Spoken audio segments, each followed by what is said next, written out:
ایک اور بڑا اہم ایشو ہے وہ ہے فطرے کا، اور چھوٹی سی رقم ہوتی ہے لیکن اس کے بھی کیا لوازمات ہوتے ہیں، کیوں اس کا حکم آیا کہ جب زکوٰۃ آلریڈی اس کا حکم آیا ہوا ہے۔ مفتی وسیم سے ہم بات کرتے ہیں۔ مفتی صاحب کہتے ہیں کہ نماز سے پہلے جو ہے وہ فطرہ جو ہے ادا کر دینا چاہیے، تو سب سے پہلے ہی میں آپ سے یہی آغاز کروں گا کہ جب زکوٰۃ ہے، اس کا حکم ہے، اور اس ماہ میں زیادہ تیزی سے لوگ، زیادہ بڑی تعداد میں لوگ اس کی طرف مبذول ہوتے ہیں، تو پھر فطرے کا حکم کیوں ہے؟ جی دیکھیے، زکوٰۃ کی جو واجب ہونے کی وجوہات ہیں وہ الگ ہیں، اور فطرے کے واجب ہونے کی وجوہات الگ ہیں۔ زکوٰۃ کا معاملہ یہ ہوتا ہے کہ ہمارے ہاں تو زیادہ تر لوگ رمضان میں زکوٰۃ دیتے ہیں، لیکن شرعی طور پر ایسا نہیں ہے۔ شرعی طور پر زکوٰۃ کے وجوب کا ایک وقت ہے، یعنی جب سے آپ کے پاس وہ نصاب جو شریعت نے مقرر کیا آپ اس کے مالک ہوتے ہیں، اور وہ آپ کسی بھی مہینے میں ہو سکتے ہیں، آپ محرم میں بھی ہو سکتے ہیں، ربیع الاول میں بھی ہو سکتے ہیں، جب وہ سال پورا ہوتا ہے تب زکوٰۃ دی جاتی ہے۔ لیکن عمومی طور پر لوگوں کا کانسیپٹ یہ ہے کہ رمضان میں زیادہ ثواب ہے تو اس لیے لوگ رمضان میں دے دیتے ہیں۔ اچھا، اب آئیے صدقہ فطر کے اوپر۔ صدقہ فطر کا جو وجوب ہے اس کا تعلق رمضان سے بھی ہے اور عید الفطر سے بھی ہے۔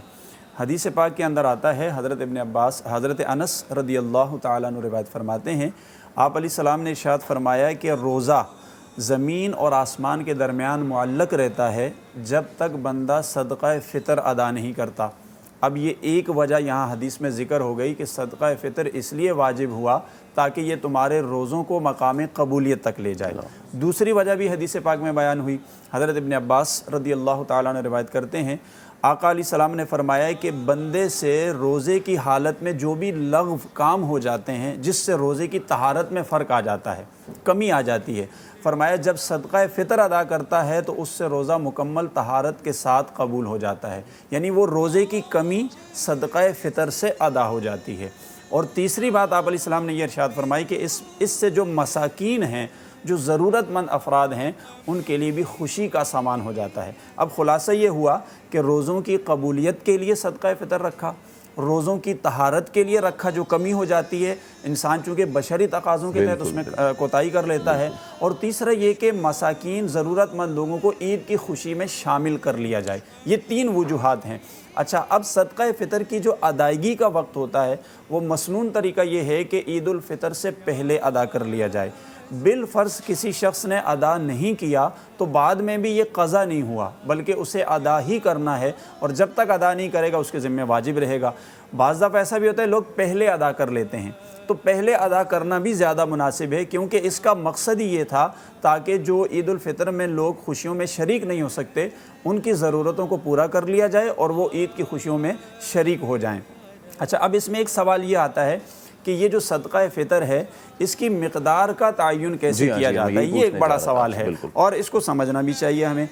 پہلی بات تو یہ ہے کہ احادیث کے اندر صدقہ فطر کی ادائیگی کے لیے مختلف اجناس کا تذکرہ ہے، یعنی ہمیں ان سب کو سامنے رکھنا چاہیے۔ گندم کا بھی ذکر آتا ہے کہ گندم کے ذریعے دے دو، کھجور کا بھی آتا ہے، اور جو کا بھی آتا ہے، کشمش کا بھی آتا ہے۔ اب یہ مختلف اجناس ہیں، پھر اس کا ایک پیمانہ بھی بتایا گیا اور ہر ایک کا پیمانہ بھی الگ بتایا۔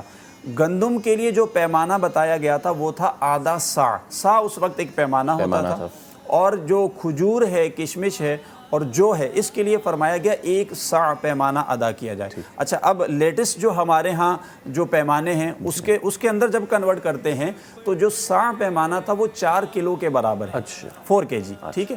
اب آدھا سا اگر آپ دیں گے تو وہ ہو جائے گا 2 کلو، اور اگر پورا سا دیں گے تو 4 کلو۔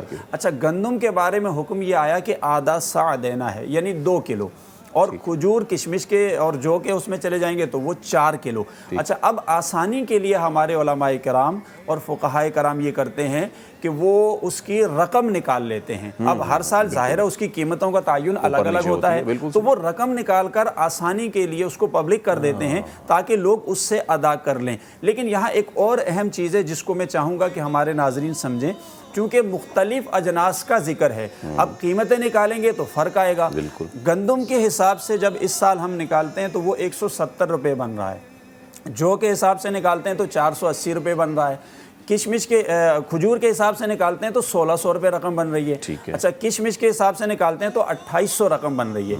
तो ये कन्फ्यूजन भी निकल जानी चाहिए कि लोग कहते हैं कि ये अलग अलग रकम क्यों बता रहे हैं, क्योंकि इसके पीछे लॉजिक जो है वो ये है कि अहादीस में मुख्तलिफ अजनास आई, पैमाने अलग आए, अब उनकी जब कीमत निकालते हैं तो वो अलग अलग आ जाती है। अच्छा, सवाल ये है कि ये अलग अलग चीज़ें क्यों रखी गई हैं, ये है हमारा मतमय नज़र, इसको हमें समझना चाहिए।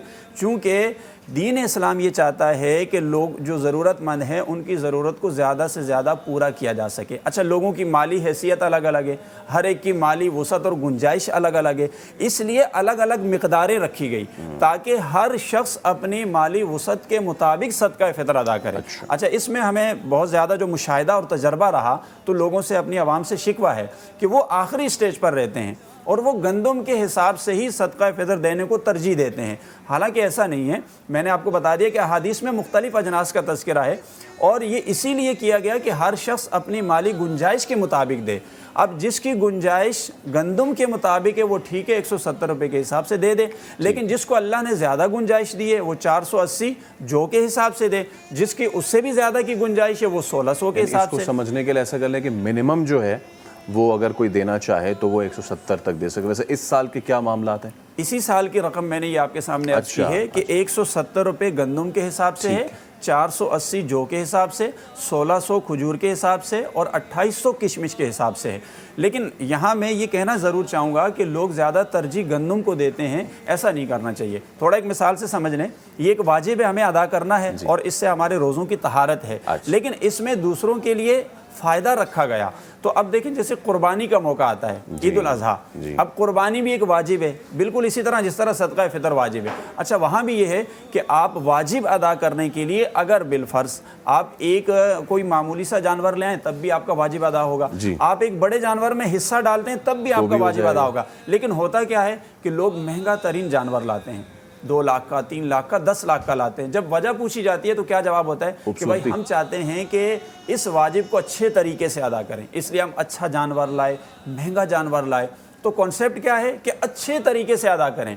तो यूं ही सदका फ़ितर में भी ये होना चाहिए कि हम सदका फ़ितर का वाजिब अच्छे तरीके से अदा करें। लिहाजा अपनी माली वसअत और गुंजाइश को देखते हुए करना चाहिए, हम ज़्यादा जो रकम है उसको तरजीह दें। आखिर में मुझे मुख्तसरन ये बता दीजिएगा कि जिस तरह ज़कात किन अशखास पे वाजिब है और किन पे नहीं है, इस तरह फ़ितरे के भी मामलात हैं? जी बिल्कुल, फ़ितरे के मामलात थोड़े से उससे अलग हैं। ज़कात के लिए तो ज़रूरी है कि रकम जो आपके पास मौजूद है 1 साल गुजर जाए। सदका फ़ितर के लिए ऐसा नहीं है, जब ईद उल फ़ितर का दिन आएगा तो उस दिन आप वो जो निसाब इस साल का बनता है वो तकरीबन 80,300 रुपये बनता है। अगर आप इतनी रकम के मालिक हैं तो आप पर सदका फ़ितर वाजिब हो जाएगा और उसकी अदायगी ज़रूरी हो जाएगी। और दूसरा इसमें एक और फ़र्क ये है कि ये बालिग और नाबालिग अफराद दोनों पर ही वाजिब होता है। ज़कात बालिग अफराद पर होती है, नाबालिग पर नहीं। अच्छा, यहाँ फ़र्क ये होगा कि जो घर का सरपरस्त है उसके मातहत जो उसकी औलाद नाबालिग है उसका सदका फ़ितर वो अदा करेगा, यानी घर का जो सरपरस्त होगा वो उन नाबालिग लोगों का भी सदका फ़ितर अदा करेगा,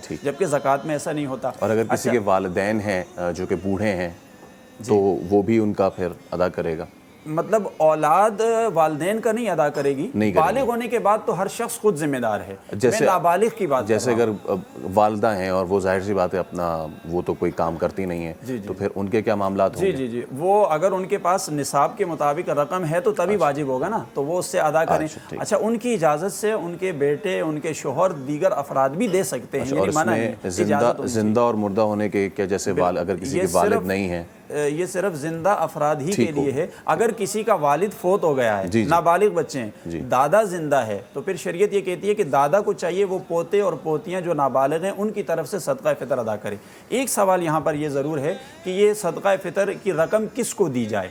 तो जिस तरह ज़कात के बाब में मुख्तलिफ़ अशख़ास का तयन होता है, फ़ुक़रा, मसाकीन और जो कर्ज़ के अंदर डूबे हुए लोग हैं, तो बताया गया कि इनको आप ज़कात देंगे। तो जिनको ज़कात दे सकते हैं उनको सदका फ़ितर भी दे सकते हैं, और जिनको ज़कात नहीं दे सकते उनको सदका फ़ितर भी नहीं दे सकते। मिसाल के तौर पर ज़कात सैयद हज़रात को नहीं दे सकते, अपने वालिदैन को नहीं दे सकते, अपनी औलाद को नहीं दे सकते हैं, इसी तरीके से मियाँ बीवी एक दूसरे को नहीं दे सकते हैं। तो बिल्कुल यहाँ पर भी ये होगा कि सदका फ़ितर भी इन तमाम अफराद को नहीं दिया जाएगा। जिनको ज़कात दी जा सकती है उनको सदका फ़ितर भी दिया जा सकता है। ٹھیک ہے، یہ آپ نے بڑے اچھے سے ایکسپلین کر دیا مفتی وسیم صادق بندگی صاحب، اور اسی سوال کے جواب کے ختم ہوتے ہی میں آپ کا شکریہ اس لیے بھی ادا کرنا چاہوں گا کہ پورے ماہ رمضان مختلف ایام میں آپ ہمارے ساتھ رہے.